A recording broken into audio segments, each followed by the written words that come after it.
El mensaje que tenemos para el día de mañana se titula Dios nos ofrece esperanza para tener un nuevo comienzo. Hay gente que deseara regresar el tiempo, quisiera la gente comenzar de nuevo. Dicen, mira, hice cosas, dije cosas que lastimaron a otros y yo deseara poder comenzar de nuevo, deshacerme de esos fantasmas del pasado que me persiguen, esas cosas que hice, que deseara yo hacerlas de nuevo en la vida. Mañana vamos a descubrir cómo Dios nos ofrece esperanza para tener un nuevo comienzo. De paso, queremos darle la bienvenida a nuestros hermanos, hermanas que se nos están uniendo por el canal de televisión, por la radio y en las diferentes iglesias donde están bajando la señal por internet. Sean bienvenidos, esperamos que hasta allá las bendiciones de Dios les alcancen, y también por supuesto queremos darles la bienvenida a ustedes que están con nosotros aquí en la iglesia central de Estelí, que decidieron venir y darse cita con nosotros. El mensaje que tenemos para esta noche se titula Los 4 jinetes del Apocalipsis. Vamos a orar antes de que entremos al estudio de la palabra, hermanos. Padre Celestial, invitamos tu Santo Espíritu a enseñarnos, a dirigirnos durante este estudio. Ruego, Padre, que nos hagas claro tu mensaje y que nos dé esperanza y que decidamos abrazar tu mensaje y obedecerlo, porque te lo pedimos en el nombre de Jesús. Amén. El mensaje de los 4 jinetes del Apocalipsis, hermanos, es parte de los 7 sellos. En esta ocasión yo voy a simplemente concentrarme en los primeros 4 sellos. Si estuviese dando una serie de Apocalipsis, lo estaría enfocando desde el punto de vista de los 7 sellos. Pero vamos a concentrarnos en los primeros 4 sellos que tienen que ver con esos 4 jinetes del Apocalipsis. El mensaje comienza en el capítulo 4. De paso, el capítulo 4 tiene 11 versículos, del 1 al 11, ahí tienes todo el capítulo 4, y tú descubres que comienza allí una escena de alabanza delante del trono de Dios. Juan ve en visión al que está sentado en el trono, y él ve 4 seres vivientes que están alrededor del trono, alabando a Dios, diciendo santo, santo, santo. Y como describe a esos seres vivientes el apóstol Juan, y dice que tienen 6 alas, son seres angelicales, serafines, que están constantemente ante la presencia de Dios, dándole gloria, honra, alabanza. Y luego también identifica 24 ancianos que están alrededor del trono, y se unen en la alabanza a los 4 seres vivientes, y ahora alaban al que está sentado en el trono, porque Él creó todas las cosas, porque es el creador. Y de ahí pasamos al capítulo 5, que tiene 14 versículos este capítulo, pero les leo del 1 al 5 y vean lo que dice. Y vi en la mano derecha del que estaba sentado sobre el trono un libro escrito de dentro y de fuera, sellado con 7 sellos, y vi un fuerte ángel predicar en alta voz: ¿quién es digno de abrir el libro y de desatar sus sellos? Y ninguno podía, ni en el cielo, ni en la tierra, ni debajo de la tierra, abrir el libro y mirarlo. Y yo lloraba mucho, porque no había sido hallado ninguno digno de abrir el libro y de leerlo, ni de mirarlo. Vamos a detenernos un poco aquí.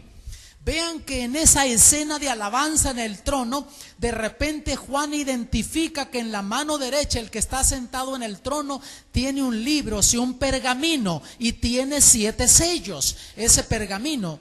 Ahora la pregunta se hace: ¿quién es digno de abrir este libro y de desatar esos 7 sellos? Pero se dice que no hay nadie digno, ni en el cielo ni en la tierra. Y Juan, hermanos, estaba desconsolado, porque sabía que no había ningún ser humano creado que fuera digno de abrir esos sellos. Y Juan sabía que en esos sellos había mensajes especiales para el pueblo de Dios, y quería saber qué había allí. Y él llora desconsoladamente, porque desde el punto de vista humano no tenía solución el problema que él estaba encarando. Yo no sé, mi hermano, mi hermana, si tú has encarado una situación así, que desde el punto de vista humano no le ves solución al problema que estás viviendo y ya has llorado desconsoladamente. Yo no sé tú, yo solo sé que yo he pasado por esas experiencias. Cuando no he encontrado solución, busco por aquí, busco por allá y pareciera como que me estoy dando en contra de una pared de concreto que no puedo ver más allá. Y me he preguntado, Señor, pero ¿por qué permites que me pase esto? ¿Por qué no intervienes en mi favor? Yo no sé si tú estás pasando por algo así. Yo solo te digo que lo que Dios ha hecho por otros puede hacer por ti. Dios te puede ayudar aún en esos momentos cuando tú piensas que tu problema no tiene solución y lloras desconsoladamente. Pero ahora mira, uno de los ancianos me dice, no llores. Cuando Juan pensaba que no había solución para su problema, uno de esos ancianos en visión le dice, no llores. He aquí el león de la tribu de Judá, la raíz de David, que ha vencido para abrir el libro y desatar sus 7 sellos. No había ser humano creado en la tierra, ni ser creado en el cielo, que podía desatar esos sellos, pero ahora le dice, mira que hay uno que sí puede, y es el león de la tribu de Judá, la raíz de David. Y cuando tú vas al capítulo 22 de Apocalipsis, descubres que ese personaje es nuestro Señor Jesucristo. Por lo tanto, el Señor Jesús era la solución para el problema que estaba enfrentando el apóstol Juan. Y sabes, todavía es lo mismo. Para los problemas que tú enfrentas, que piensas que no hay solución para ellos, todavía el Señor Jesús sigue siendo la solución para el ser humano. Él tiene la solución para lo que tú estás viviendo y sufriendo. Y en los versículos 6 al 14 sigue la escena de alabanza, pero ahora aparece, hermanos, cuando se le dice a Juan que ese león de la tribu de Judá, la raíz de David, que es el único digno de desatar esos sellos. Ahora en la escena aparece en medio del trono un cordero que fue sacrificado. Entonces la alabanza de los 24 ancianos y de los 4 seres vivientes ahora se torna hacia el cordero que fue sacrificado, que murió por nosotros. Pero no solo eso, ahora se unen todas las huestes celestiales. Ya no son los 4 seres vivientes y los 24 ancianos solamente, sino todos los seres angelicales, las huestes angelicales se unen en alabanza, dándole honra y gloria al Cordero, hermanos. En música a eso se le llamaría crescendo, va aumentando la intensidad de la alabanza. Notan, en el capítulo 4 comienzan los 4 seres vivientes alabando a Dios y se unen los 24 ancianos. Aquí se torna la alabanza al Cordero, pero ahora se unen todas las huestes celestiales, que son millones y millones. Notan que va aumentando la alabanza en intensidad, va encrochendo, va aumentando. Pero la alabanza máxima llega en el versículo 13. Vean lo que dice: y yo oí a toda criatura que está en el cielo y sobre la tierra y debajo de la tierra y que está en el mar y todas las cosas que en ellos hay, diciendo al que está sentado en el trono y al Cordero, sea la alabanza, la honra y la gloria y el poder para siempre jamás. Hermanos, aquí llega la alabanza en su intensidad a lo máximo. ¿Cuándo se va a cumplir este versículo 13? Porque de esa escena, hermanos, el versículo 13 todavía no se ha cumplido. La alabanza que comienza en el versículo 4, capítulo 4 más bien, los 4 seres vivientes y los 24 ancianos alabando al que está sentado en el trono, porque Él creó todas las cosas, eso ya se cumplió. La alabanza hacia el Cordero, porque Él murió por nosotros, y se unen todas las huestes celestiales, eso ya se cumplió cuando Jesús murió en la cruz del Calvario y ascendió al cielo. Esa alabanza ya se cumplió. Pero esta escena del versículo 3, hermanos, todavía no se ha cumplido. ¿Saben cuándo se va a cumplir? Cuando Jesús venga en gloria por su iglesia. y vayamos al cielo. Nos vamos a unir en alabanza con los 24 ancianos, los 4 seres vivientes, y nos vamos a unir a todas las huestes celestiales. Y noten, todo lo creado que está en la tierra y en el cielo, nos vamos a unir en alabanza, pero no solo al que está sentado en el trono, sino al Cordero también le vamos a dar alabanza. Qué hermosa escena, hermanos, hay aquí de alabanza en el cielo. Vamos a ir entonces a la Biblia a ver qué nos dice la Biblia, porque si está en la Biblia, ¿qué dijimos? Yo lo creo. Si no está en la Biblia, no es para mí. Una vez más, únete tú que nos estás viendo desde tu hogar o en la iglesia. Si está en la Biblia, yo lo creo. Si no está en la Biblia, no es para mí.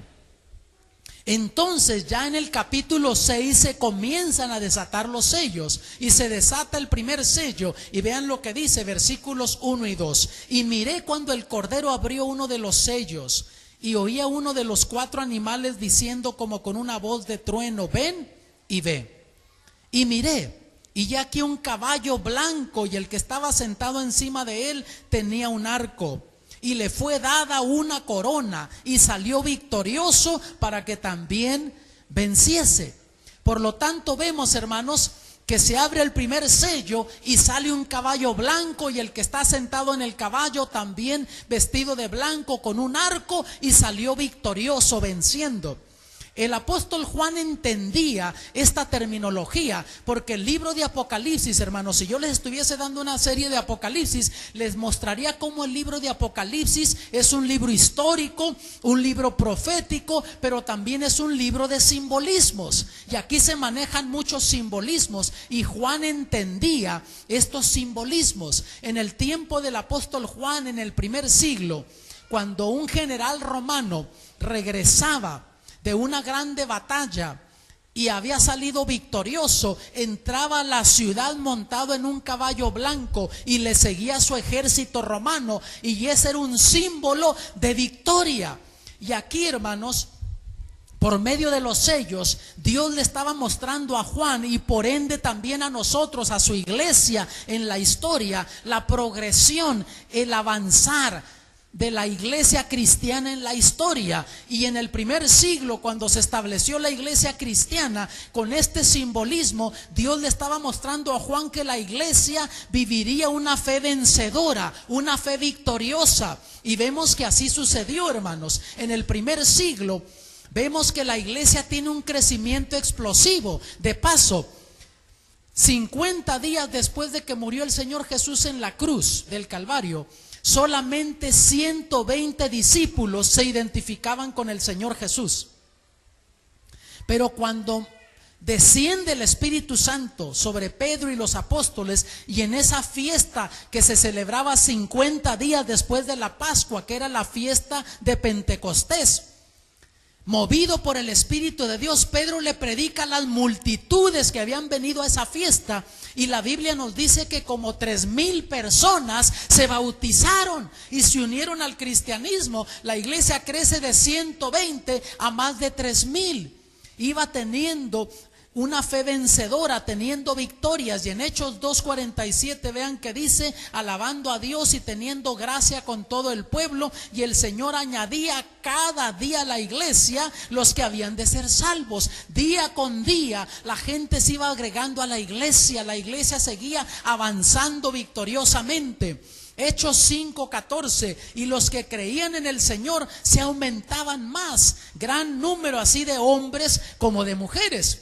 Aun cuando encaraban desafíos, hermanos, la iglesia estaba viviendo una fe victoriosa, poderosa, porque aun cuando los sacerdotes mandaban a los guardias del templo que tomaran presos a los apóstoles, que los maltrataran, que los amedrentaran, que los amenazaran para que no predicaran de Jesús, mira lo que decían los apóstoles. Hechos 5:29, y respondiendo Pedro y los apóstoles dijeron: es menester obedecer a Dios antes que a los hombres. Por lo tanto, vemos que la iglesia vivió una fe victoriosa. Se abre el primer sello, sale el caballo blanco, y eso nos lleva más o menos hasta el año 100, cerrando el primer siglo de la historia cristiana, y la iglesia verdaderamente vivió una fe vencedora. Un escritor de aquel tiempo dijo que los cristianos estaban por todos lados, en las plazas, en los negocios, aún en la casa de César, o sea, del emperador romano, que eran paganos esos emperadores en la historia. Con todo, hubo empleados de ellos que se convirtieron al cristianismo. Y hay datos históricos de familiares de emperadores que aceptaron el cristianismo. Pero entonces se abre el segundo sello y ahora sucede algo diferente. Vean, versículo 4: y salió otro caballo bermejo, y al que estaba sentado sobre él fue dado poder de quitar la paz de la tierra y que se maten unos a otros, y fuele dada una grande espada. Ahora sale un caballo rojo. La iglesia, hermanos, comenzaría a vivir una fe teñida en sangre. Cuando en el primer siglo la iglesia vive una fe victoriosa, ahora la iglesia iba a vivir una fe teñida en sangre, y efectivamente así sucedió. Terminando el primer siglo, surgen en la historia emperadores como Domiciano, Diocleciano, Decio, Nerón y otros más, que prohibieron el cristianismo en el imperio romano, porque tuvieron temor que fuera a crecer tanto el cristianismo que tomara control de ese imperio romano pagano, y prohibieron el cristianismo y comenzaron a perseguir a los cristianos. Y sabes, hay muchas historias de cristianos que pagaron con sus vidas en las hogueras, echados a los leones, en los circos romanos, en los calabozos, simplemente por querer vivir la vida cristiana. De paso, hay una historia de un cristiano llamado Marciano, que de hecho terminó siendo una poesía muy impresionante, muy inspiradora, la historia de este cristiano. Y se cuenta que el emperador romano, Nerón, que les decían Césares, pero a él era Nerón. Entonces este emperador Nerón mandó encender un campo que tenía para limpiarlo de maleza, y los empleados que hicieron eso perdieron control del fuego y se quemó casi media ciudad de Roma.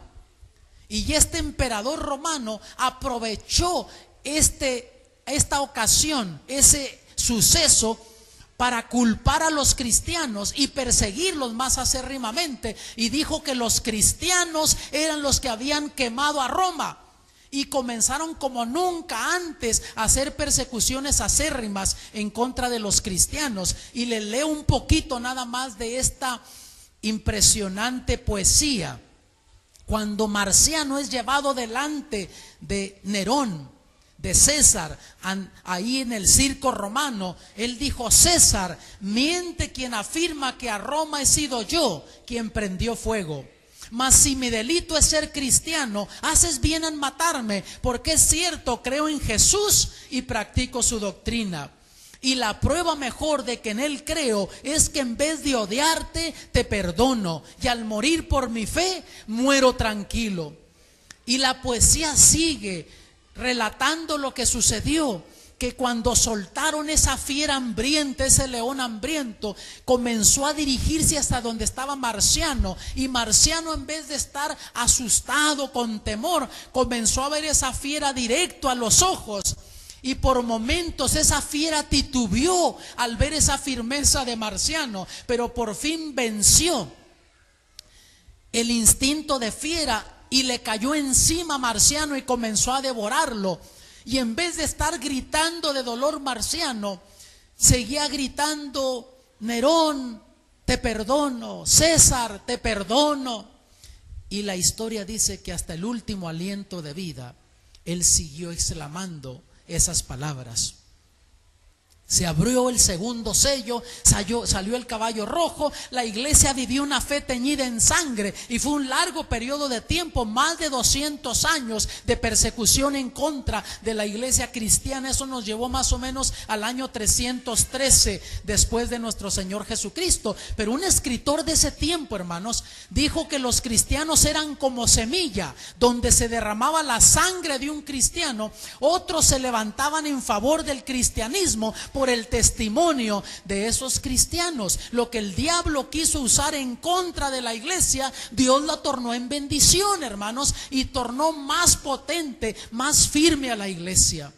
Yo me pregunto qué hubiese hecho yo si yo hubiese vivido en ese tiempo, si tú hubieses vivido en ese tiempo, que ahora andamos titubeando con cualquier prueba, cualquier situación, ya nos estamos quejando de Dios, que Dios nos abandonó y cualquier pruebita y cualquier cosa, no me bautizo porque tengo este problema. Cuando estos cristianos, al aceptar el cristianismo, bautizarse en la iglesia cristiana, para la mayoría de ellos representaba pagar con sus vidas, pero estaban dispuestos a pagar ese precio porque ellos querían la vida eterna. Se abre el tercer sello y mira lo que dice versículos 5 y 6. Y cuando él abrió el tercer sello, oía el tercer animal que decía: ven y ven.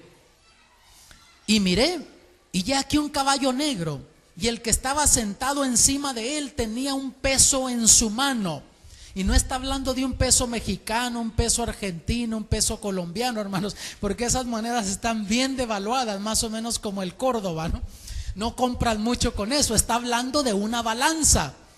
Y oí una voz en medio de los 4 animales que decía: 2 libras de trigo por 1 denario y 6 libras de cebada por 1 denario, y no hagáis daño al vino ni al aceite. Noten, hermanos, que aquí en estos simbolismos, en este lenguaje simbólico que se está manejando, está hablando de la historia del cristianismo y nos está expresando con esos simbolismos que llegaría un momento en la historia que al alimento espiritual, porque en aquel entonces la cebada, el trigo, el aceite y también el jugo de la uva, vino, eran los alimentos básicos, hermanos, en aquel entonces.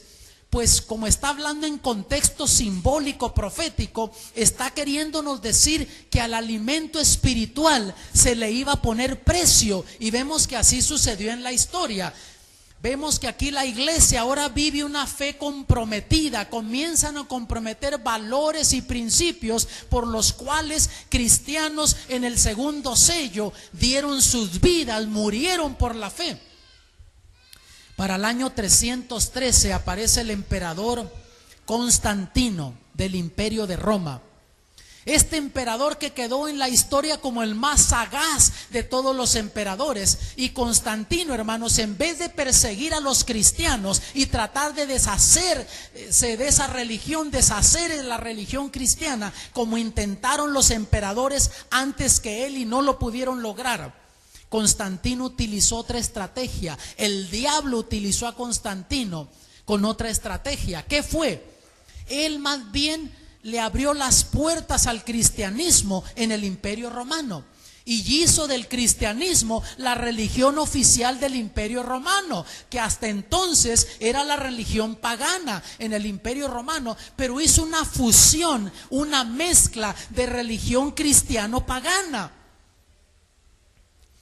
Y en el libro de Daniel, hermanos, que si tuviese tiempo de dar una serie más extensa, les mostraría cómo las profecías de Daniel complementan las profecías de Apocalipsis y las profecías de Apocalipsis complementan las profecías de Daniel. Pero los capítulos 2, 7 y 8 de Daniel son lo que se le llaman profecías paralelas, abarcan el mismo periodo de tiempo, y en esos 3 capítulos, con diferentes simbolismos, Dios muestra el surgimiento y la caída de los imperios en la historia, comenzando desde el tiempo del profeta Daniel, abarcando en la historia hasta el tiempo en el cual nosotros vivimos, hermanos. Y aquí, ya para el capítulo 8, versículo 12, está hablando del 4º imperio mundial en la historia. Ya había pasado Babilonia, Medo-Persia, Grecia, ahora estaba reinando el Imperio Romano.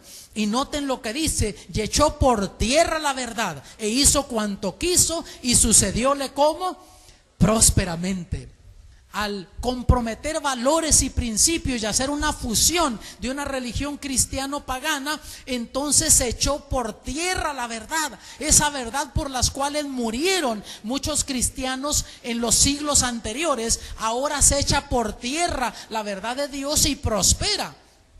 Miren en el libro titulado Desarrollo de la Doctrina Cristiana. Si ven el título en inglés es porque no le encontré en español ese libro o no existe, pero yo lo traduje y vean lo que dice. Relata Eusebio, un historiador cristiano, ¿no?, que Constantino, para presentar la nueva religión a los paganos, introdujo los ornamentos exteriores de los cuales estaban acostumbrados. Hasta entonces el cristianismo no utilizaba imágenes en el culto. Los paganos eran los que utilizaban imágenes en sus cultos paganos a los diferentes dioses que ellos adoraban, como desde a Venus, a Júpiter y otras deidades más. Pero ahora Constantino, al hacer esa fusión de esa religión nueva cristiano-pagana, comienza en el cristianismo a utilizar imágenes, y a los cristianos les dice que eran imágenes de los fundadores del cristianismo. En este caso dice que era la imagen de Pedro, pero ¿era la imagen de Pedro, hermanos? Era la imagen del dios Júpiter. Y los paganos romanos que entraban a esa nueva religión cristiana se sentían cómodos porque eran las imágenes de las cuales ellos estaban acostumbrados a adorar en sus templos paganos. Luego vean lo que sucede ya para el año 321, lo que se le llamó el edicto de Constantino. Dice así: en el venerable día del sol, que los magistrados y la gente que reside en las ciudades descansen, y que todos los talleres sean cerrados. Noten que aquí se emite por primera vez una ley dominical en el Imperio Romano, y es Constantino quien la emite. Y noten que le llama el venerable día del sol. ¿Por qué razón? Porque los paganos romanos y otras culturas también que se remontan a siglos antes de Roma, por ejemplo Babilonia y otras culturas, adoraban al dios sol en el primer día de la semana, lo que ahora nosotros le llamamos domingo. Entonces él emite esta ley dominical. En español domingo no nos dice nada, pero en inglés, por ejemplo, Sunday. ¿Qué quiere decir Sunday? Día del sol. En latín, Dei Solis, día del sol. Y en otros idiomas todavía lo que es el primer día de la semana, domingo, lleva su nombre original, día del sol, porque esas culturas en la historia adoraron al dios sol en el primer día de la semana. Y pues los paganos se sentían felices entrar a los templos en el primer día de la semana, cuando estaban acostumbrados a adorar al dios sol pagano. Y a los cristianos Constantino les dice que como Jesús resucitó en el primer día de la semana, que ahora iban a dedicar ese día de adoración. Muchos cristianos no aceptaron eso y siguieron guardando el sábado, porque hasta aquí todo el cristianismo guardaba el sábado. Hasta el cuarto siglo estaban todos guardando el sábado, pero la mayoría comienza a guardar el domingo, hermanos. El credo apostólico, miren lo que se repetían los cristianos cada vez que se reunían en sus cultos. Se decían: oh Dios todopoderoso, tú has creado el mundo por medio de Cristo Jesús, y ya has dedicado el sábado como un recordativo de ello. Y ellos se recordaban esto en cada culto, ellos repetían estas palabras, recordando lo que nos dice el cuarto mandamiento. Ya lo estudiamos, Éxodo 20:11, porque en 6 días hizo Jehová los cielos y la tierra, la mar y todas las cosas que en ellos hay, y reposó en el séptimo día. Por tanto Jehová bendijo el día del reposo y lo santificó. Y ellos entendían eso y guardaban el sábado. Pero entonces, durante esta época de transición, el día del sol pagano reemplazó el sábado bíblico, y la mayoría del cristianismo de ahí en lo adelante comienza a guardar el domingo, aunque muchos cristianos se mantuvieron guardando el sábado, porque en la historia, hermanos, Dios siempre ha tenido cristianos sinceros que han estado dispuestos a creer la verdad de Dios, a aceptar la verdad de Dios, vivir la verdad de Dios, predicar la verdad de Dios, y si es necesario morir por la verdad de Dios.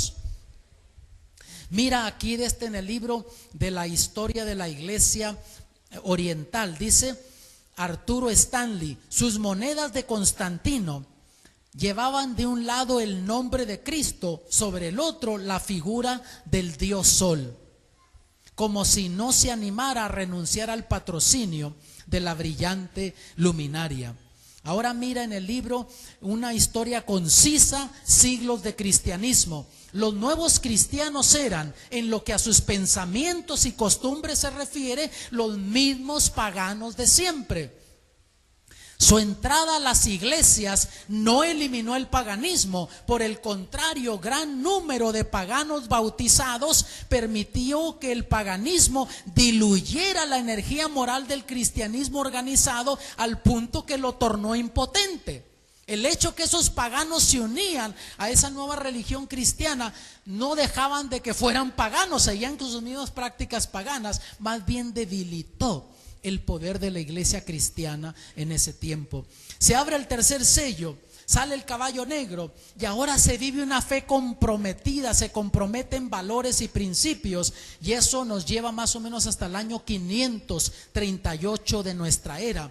Pero ahora se abre el cuarto sello, versículos 7 y 8. Y cuando él abrió el cuarto sello, oí la voz del cuarto animal que decía: ven y ve. Y miré, y aquí un caballo amarillo, y el que estaba sentado sobre él tenía por nombre Muerte, y el infierno le seguía. Y la palabra infierno aquí en griego, en Apocalipsis, hermanos, quiere decir la tumba. Y le fue dada potestad sobre la cuarta parte de la tierra para matar con espada, con hambre, con mortandad y con las bestias de la tierra. Notan ustedes que, como sucedió en el segundo sello, que hubo persecución en contra del cristianismo, aquí también volvería a suceder, pero sucedería bajo otro contexto y ambiente, ya lo vamos a ver. Pero se abre el cuarto sello, ahora la iglesia vive una fe muerta. Ya del año 538 en adelante se comienza a vivir una fe muerta. El Imperio Romano, hermanos, se dividió en el año 476 de nuestra era, en lo que ahora entendemos como las naciones europeas. Se dividió en 10 naciones.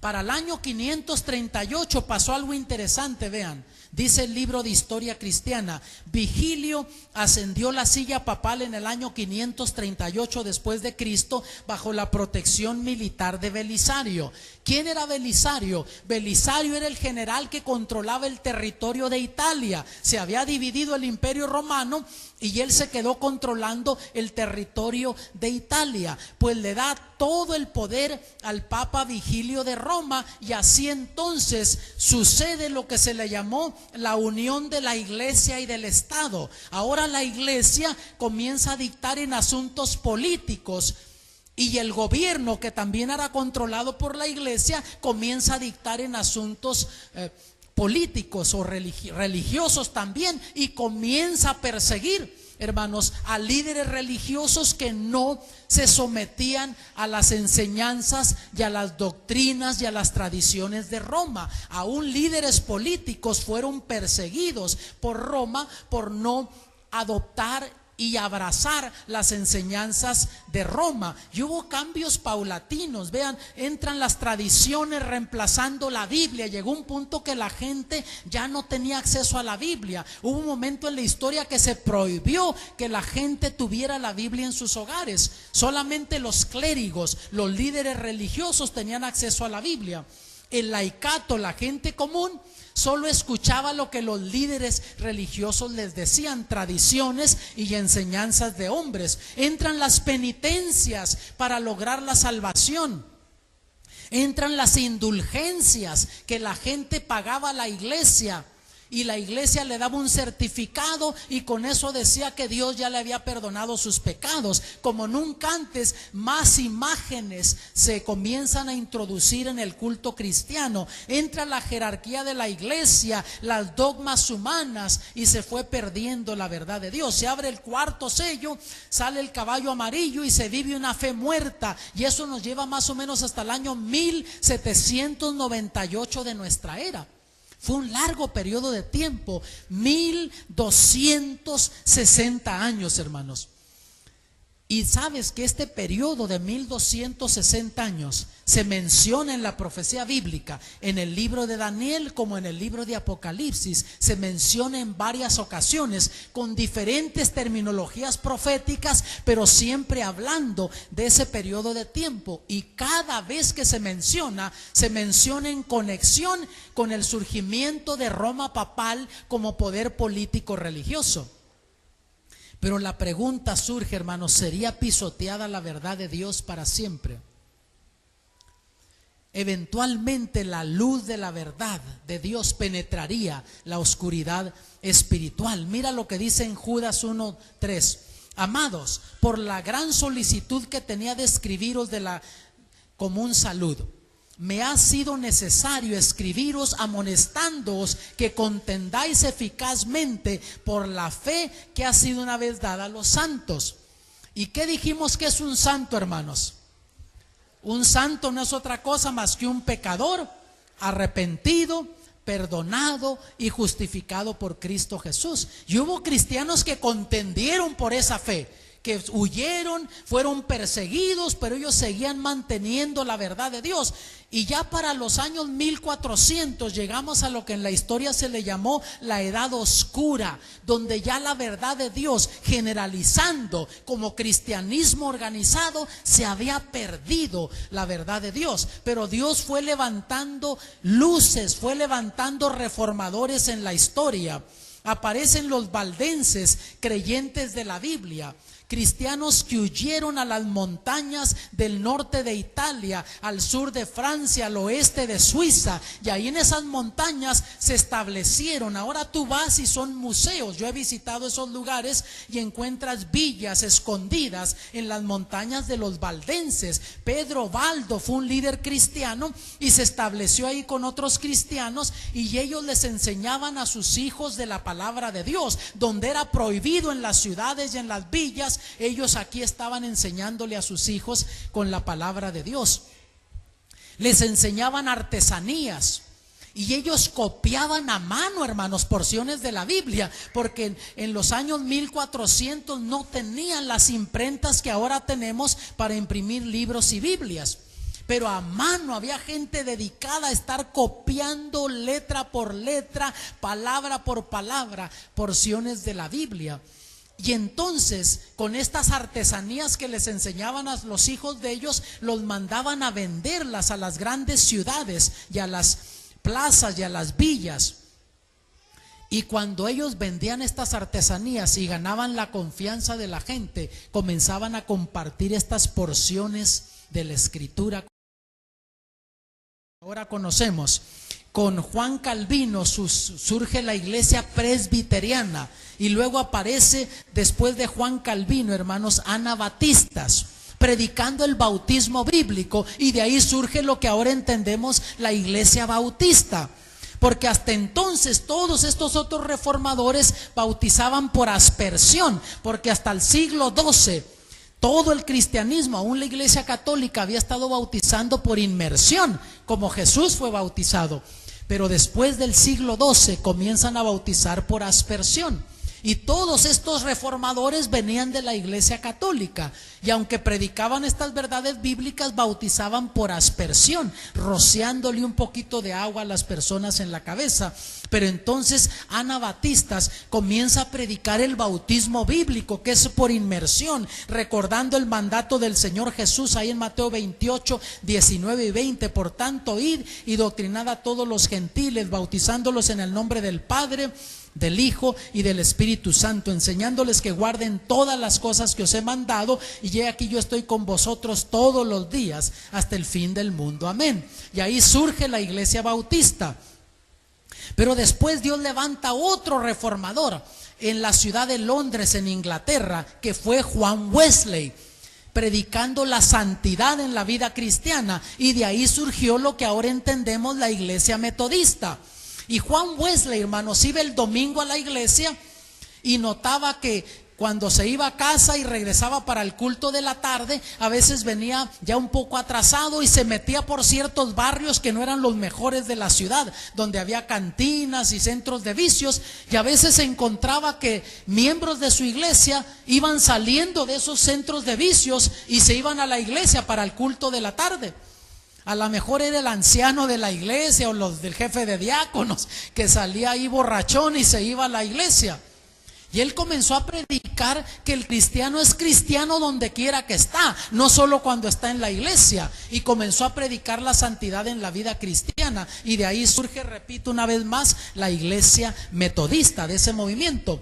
Y ya terminando los 1700, hermanos, alrededor del mundo surgió un movimiento no organizado porque no se conocían, pero sí sincronizado al mismo tiempo. Comenzaron a predicar la venida de Cristo y fueron movidos por el Espíritu de Dios. Te menciono 3 de ellos rapidito. En Europa, José Wolf era maestro de teología y comenzó a predicar la venida de Cristo y las profecías de Daniel y de Apocalipsis, hablando del juicio en el cielo.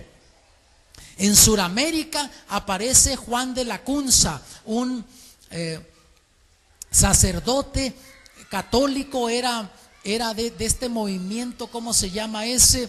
Se me fue de la mente, pero en fin, él comenzó a predicar estas profecías en todo Sudamérica y hablando de la venida de Cristo. Pero en Norteamérica, déjame hablarte de uno de ellos. En el noreste de Estados Unidos aparece Guillermo Miller predicando la segunda venida de Cristo, cuando ninguno de estos otros reformadores había estado predicando. Lacunza, regreso a él, era jesuita, un jesuita católico, y predicó en Sudamérica estas verdades. Pero en Estados Unidos comienza a predicar Guillermo Miller que Cristo viene pronto, y las profecías de Daniel y Apocalipsis, que estábamos viviendo en el tiempo del fin, el juicio investigador. Y eso revolucionó, hermanos, Estados Unidos, porque ninguno de esos predicadores de ese entonces hablaban de la venida de Cristo, y se comienzan a unir a él como 175 predicadores de diferentes denominaciones, de la Conexión Cristiana, de la Iglesia Bautista, de la Iglesia Metodista. Y con el tiempo, hermanos, de ahí se dieron cuenta que uno de cada 25 textos de la Biblia, del Nuevo Testamento, tienen que ver con la segunda venida de nuestro Señor Jesucristo. Ese fue el tenor de la predicación de los apóstoles: Cristo viene. Y con el tiempo del movimiento milerita surge el movimiento adventista, que no tengo tiempo para dar mucha historia. Entonces descubrieron verdades fundamentales de la Biblia. Por ejemplo, el sábado. Los mileritas guardaban el domingo, porque recuerden que venían de esas iglesias: la Conexión Cristiana, la Iglesia Bautista, la Iglesia Metodista y otras religiones cristianas de ese entonces. Pero, hermanos, un bautista del séptimo día, cierto rama de la iglesia bautista, ya guardaban el sábado en ese entonces. Le habló a José Bates, a uno de los del movimiento milerita y después adventista. Le mostró con la Biblia que el sábado era el día del Señor, no el domingo. Y comenzaron a estudiar eso y adoptaron el sábado como doctrina bíblica. La muerte, el estado de los muertos. Hasta entonces los mileritas y los adventistas creían, igual que el resto de las iglesias cristianas, que cuando la persona muere el alma anda vagando. Pero entonces descubrieron lo que la Biblia dice: que el que está muerto, que nada sabe, que está esperando la mañana de la resurrección, y que cuando Cristo venga, unos van a resucitar para vida eterna, otros para destrucción eterna. Y comenzaron a adoptar esa doctrina y muchas más. Por ejemplo, la doctrina del cuerpo como templo del Espíritu Santo, porque estos mileritas, hermanos, como venían de esas otras denominaciones, comían lo que encontraban. Decían: si nada, si camina, si corre o vuela, a la cazuela, y le metían de todo. Pero comienzan a descubrir con la Biblia que la Biblia habla que nuestro cuerpo es templo del Espíritu Santo, y que hay alimentos inmundos y hay alimentos limpios, y que el alcohol y las drogas, y comenzaron a predicar eso como doctrina bíblica. Ahora, hermanos, adventista simplemente quiere decir advenimiento. Creemos en la venida de Cristo. Ahora hay gente me ha preguntado, pastor, pero que estos grandes reformadores, Wesley, Calvino, Lutero, Haas, no predicaron la verdad de Dios. Ellos predicaron la verdad de Dios hasta la luz que entendieron y recibieron.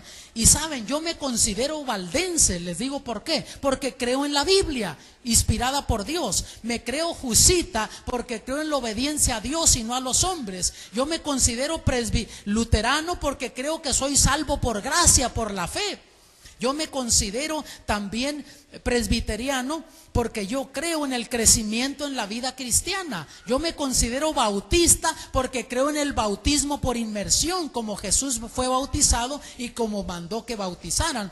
Yo me considero metodista porque yo creo en la santidad en la vida cristiana. Y me considero milerita porque creo que Cristo viene pronto. Creo en la segunda venida de Cristo. Y me considero adventista porque sé que Cristo viene pronto. Y del séptimo día porque creo que el sábado sigue siendo el día del Señor.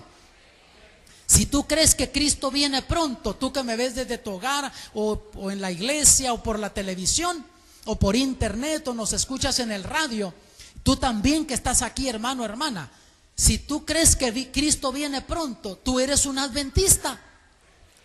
Si crees que el sábado sigue siendo el día del Señor, Dios dice acuérdate, no dice olvídate, acuérdate de santificar el séptimo día como día de reposo el sábado. Si tú crees que el sábado sigue siendo el día del Señor, pues tú eres un adventista del séptimo día. Aunque no lo sabías antes, tú eres un adventista del séptimo día.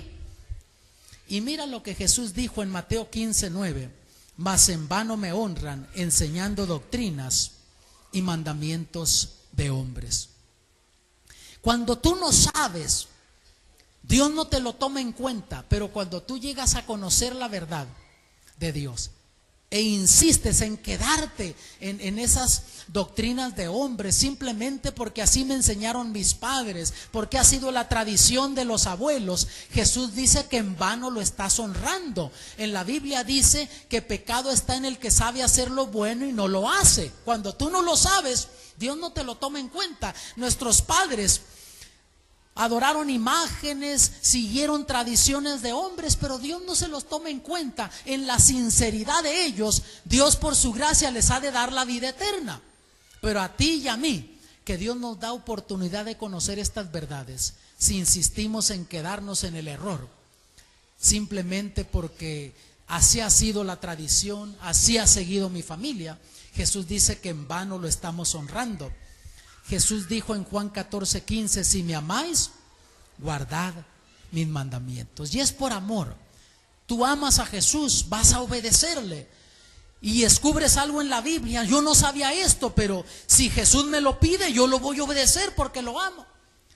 Y lees algo: ay madre, yo estaba haciendo eso en contra de la voluntad de Dios, pero si Jesús me pide que no haga eso, ya no lo voy a hacer porque lo amo. Y Apocalipsis 14:12, Dios dice: aquí está la paciencia de los santos. Y dijimos que un santo, ¿qué es? Un pecador arrepentido, perdonado y justificado por Cristo Jesús. Aquí están los que guardan los mandamientos de Dios y la fe de Jesús. Así Dios identifica a su iglesia que vivirá al fin del tiempo. Y hermanos, yo estoy convencido que Dios no viene por religiones, por iglesias. Dios viene por un pueblo que está dispuesto a obedecerle, a gente sincera. Yo estoy convencido que en el cielo va a haber bautistas, metodistas, católicos, evangélicos, de todo va a haber en el cielo. Gente que murió y que fue sincera con Dios y sirvió a Dios lo mejor que supo y murió sin conocer estas verdades bíblicas. Dios les dará la vida eterna. Pero a ti y a mí, el Señor nos dice que le sigamos. Mira lo que dice Juan 10:16: también tengo otras ovejas que no son de este redil. Notas, Jesús tiene gente sincera en todas las iglesias, gente que no está guardando los mandamientos de Dios, pero que es sincera con Dios. Y aquí dice que Él tiene otras ovejas que no son de ese redil. Pero mira, aquellas también me conviene traer, y oirán mi voz, y habrá un rebaño y un pastor. ¿No te parece maravilloso? Eso me dice que gente de todas religiones van a decidir obedecer a Dios. van a guardar los mandamientos de Dios, van a seguir la verdad de Dios. Y no dice las voy a dejar allá, no, me conviene que vengan, dice, y oirán mi voz. Y entonces cuando Cristo venga, ¿qué dice? Habrá un solo rebaño y un solo pastor. Yo no sé si tú eres una de esas ovejas sinceras. Yo no sé si tú estás escuchando la voz de Dios, si esta noche el Espíritu de Dios te habló y tú estás escuchando esa voz llamándote, invitándote a que decidas obedecerle, o si estás cerrando tus oídos como mucha gente hace y dice, no, yo voy a seguir como estoy. Yo no sé, eso está entre tú y Dios, lo que tú decidas hacer. Pero yo sé que Dios te ama y quiere salvarte, quiere salvar a tu familia, y te está diciendo, sal de ahí. Yo tengo ovejas ahí que no son de este redil, me conviene que vengan, y habrá un solo rebaño y un solo pastor. Y en esta noche el Señor te invita a que tú lo aceptes, porque pronto Jesús aparecerá en gloria, hermanos. Conforme estas profecías, tú y yo estamos viviendo en los últimos momentos de la historia de este mundo, y Jesús te invita a que tú vengas, que decidas obedecerlo. No te aprendiste todas estas fechas, no son tan importantes eso. Saber que se abre el primer sello, sale el primer caballo blanco, la iglesia vive una fe victoriosa, nos lleva hasta el primer siglo, fin del primer siglo. Se abre el segundo sello, sale el caballo rojo, la iglesia vive una fe teñida en sangre, es perseguida, nos lleva hasta el año 313. Sale el tercer caballo, se abre el tercer sello, se vive una fe comprometida, nos lleva hasta el año 538. Se abre el cuarto sello, la iglesia vive una fe muerta, nos lleva hasta el año 1798 de nuestra era. Grabarte esas fechas no es lo más importante, eso no te salva. El conocimiento te ayuda a confiar en Dios, saber que Dios está en control. Pero quien te salva es Cristo, el Señor de la profecía. Y Él te dice, venid a mí. Te está llamando esta noche, vas a escuchar la voz de Él. Yo quiero orar por ti. ¿Quieres ser parte del pueblo de Dios? ¿Quieres estar preparado cuando Cristo venga? Yo quiero orar por ti. Y no solo por nuestros amigos invitados, también por la iglesia, porque el hecho que estés guardando el sábado no quiere decir que te vas a mantener del lado de la verdad de Dios. Hay mucha gente que está guardando el domingo ahora y se van a poner del lado de la verdad de Dios, van a ser salvos. Y hay muchos que están guardando el sábado y se van a descuidar espiritualmente y no van a recibir el sello de Dios, van a recibir la marca de la bestia. Tendrán el conocimiento intelectual, pero no van a tener el poder espiritual para mantenerse del lado de la verdad. Yo esta noche quiero orar por ti, hermano, tú que nos ves allá en las iglesias, en tu hogar. Y si estás en una iglesia, pasa al frente para que oren por ti. Muestra que tú quieres entregarte a Cristo. Específicamente quiero invitar a la hermana Lupita, que vive en Totogalpa. Pasa al frente, el pastor Hernán González está ahí esperando para orar por ti, y otros más que están ahí. Y si estás en otra iglesia viéndonos, tú puedes pasar al frente. Y hermanos, ocupamos vivir una fe sincera, no por tradición, sino vivir con sinceridad. Y yo quiero orar por ti. ¿Quieres que ore por ti? Ven al frente, hermano, hermana, acércate para que Dios te dé victoria, te ayude a vivir victorioso hasta el fin. Pasen al frente, hermanos, para orar por ustedes. Vengan al frente, hermanos, hermanas, acérquense. Este es el momento para orar por poder. Vengan al frente, vengan, hermanos. Ahora debemos de pasar al frente para orar por ustedes. Sí. Vengan para que Dios nos dé el poder de mantenernos victoriosos, mantenernos del lado de la verdad. Si eres bautizado en la iglesia y quieres pasar al frente para que oremos por ti, pasa. No eres bautizado, no eres parte de la iglesia y quieres ser parte de la iglesia, pasa al frente también. Queremos orar por ti para que Dios te bendiga. El Señor te está llamando. Esta noche Dios te quiere dar la seguridad que te sella para la eternidad, que te quiere bendecir, que quiere que tengas la vida eterna, quiere salvar a tu familia, quiere que tú entiendas que en la historia Él ha ido dirigiendo a su iglesia, nunca la ha desamparado y tampoco te va a desamparar a ti si decides ser parte de la iglesia. Yo voy a orar por ustedes en esta noche. Vamos a orar, hermanos. Padre Celestial, te damos gracias porque hay poder en tu nombre. Gracias porque la profecía bíblica nos muestra que estamos viviendo en los últimos momentos de la historia, pero también nos muestra que tú estás en control, que siempre has cuidado de tu iglesia. Es lo más preciado que tú tienes en este mundo, y por ella murió Cristo. Oh Señor, ayúdanos a nosotros a apreciar lo que Jesús hizo por nosotros.